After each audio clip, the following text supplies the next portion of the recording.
तो रिसेंटली एक बहुत बड़ा डेवलपमेंट हुआ है। तेजस मार्क 2 का जो ये आगे नोज होती है ना, इस नोज को डीआरडीओ ने अनवील किया है। आप क्लियरली यहां पर देख सकते हो। भारतीय वायुसेना लगातार अपनी मारक क्षमता बढ़ा रही है। इसके लिए एयरफोर्स अपने बेड़े में खतरनाक फाइटर जेट्स को शामिल कर रही है। अब एयरफोर्स की नई ताकत होगी LCA AF MK2 तेजस। ये खतरनाक फाइटर जेट वर्ष 2025 तक भारतीय वायुसेना में शामिल कर लिया जाएगा। इसकी तैयारियां जोर शोर से चल रही हैं। ये फाइटर जेट अपने पुराने वर्जन की तुलना में ज्यादा आधुनिक और खतरनाक है। तो रिसेंटली एक बहुत बड़ा डेवलपमेंट हुआ है। तेजस मार्क 2 का जो ये आगे नोज होती है ना, इस नोज को डीआरडीओ ने अनवील किया है। आप क्लियरली यहां पर देख सकते हो। अब आप कहोगे सर तेजस मार्क 2 की नोज को अनवील कर दिया, इसमें इतनी क्या बड़ी बात है। एक्चुअल में इंपॉर्टेंट है इसका मटेरियल, क्योंकि यहां पर जो मटेरियल प्रयोग किया गया है वो है क्वाड्स कंपोजिट मटेरियल, जो कि दुनिया के एडवांस फाइटर जेट जैसे F-22 रैप्टर और F-35 लाइटनिंग 2 के अंदर यूज किया जाता है।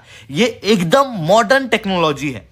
हालांकि तेजस मार्क 1 के भी लेटर वेरिएंट के अंदर हम लोगों ने इस तरीके के मटेरियल का प्रयोग करना शुरू कर दिया है। मतलब जो डेवलपमेंट स्टेज के अंदर तेजस मार्क 1 आएगा उसके अंदर यही मटेरियल यूज होगा। बट वो मटेरियल के लिए हम यूनाइटेड किंगडम की ही एक कंपनी के ऊपर डिपेंडेंट है, क्योंकि उससे हम लोगों ने टेक्नोलॉजी ट्रांसफर कराया था।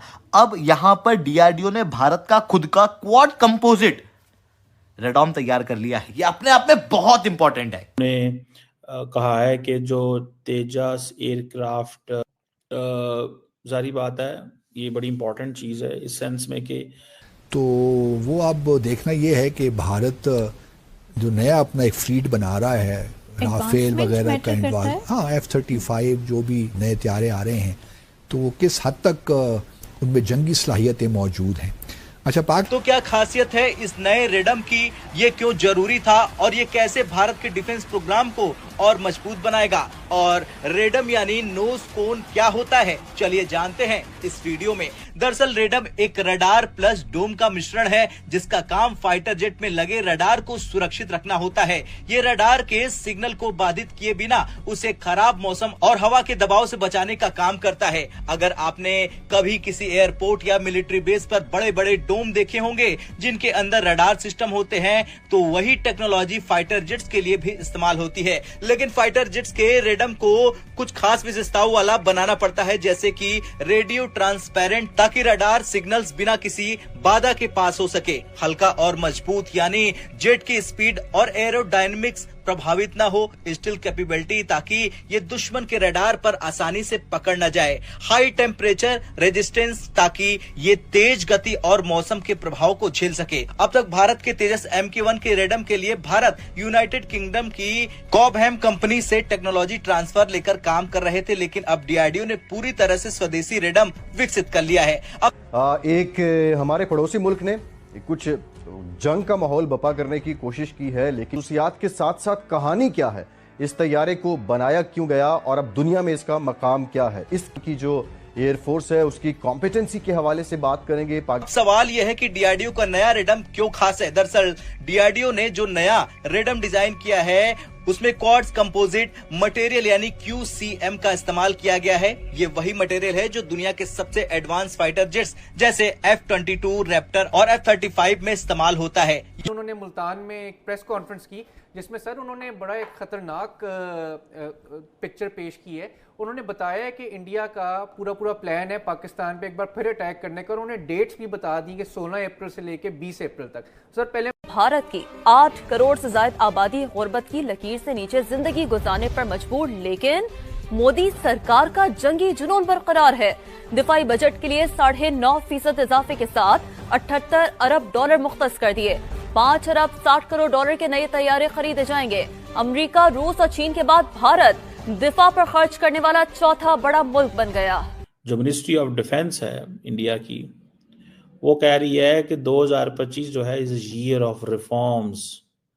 हमें रिफॉर्म्स करनी है, जिसमें जिसे क्योंकि आपको याद होगा इंडिया के अंदर एक चीज चली थी कि जी हमें इंट्रॉपरेबिलिटी करनी है।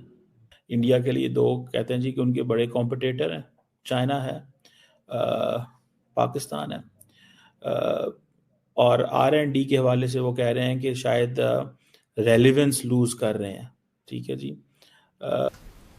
इंडिया का नंबर आता ही चौथा। अमेरिका, रूस और चाइना के बाद इंडिया के पास हैं 2229 जंगी तैयारे। इसमें ऑब्वियसली वो लाइट एयरक्राफ्ट, कम्बैट एयरक्राफ्ट भी हैं। जरा पाकिस्तान का JF-17 थर्ड, उनके पास तेजा है, तो इसमें वो भी सब शामिल हैं, लेकिन 2229 हैं। उसके बाद नंबर CDS का ऑफिस क्रिएट हुआ, बहुत कुछ हुआ।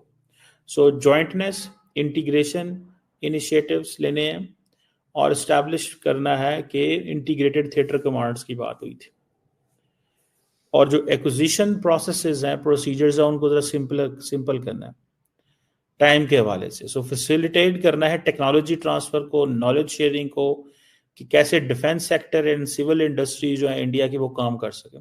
प्रोडक्शन एजेंसीज जो हैं उनको ज़्यादा इन्वेस्ट करने की ज़रूरत है।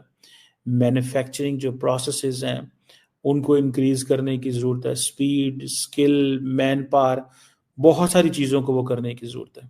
वो कहते हैं जी कि जो तेजस जहाज़ हैं, फाइटर जेट्स हैं, वो हमने कर रहे हैं, लेकिन भारत भी ठीक ठाक खर्च करता है अपने डिफेंस एक्सपेंडिचर। उसका पिछले सालों में काफ़ी उसमें इंक्रीज आई है, और इस वक्त उनका जो एक्सपेंडिचर है it's close to $80 billion, which is not, I mean in the context of South Asia it's quite big.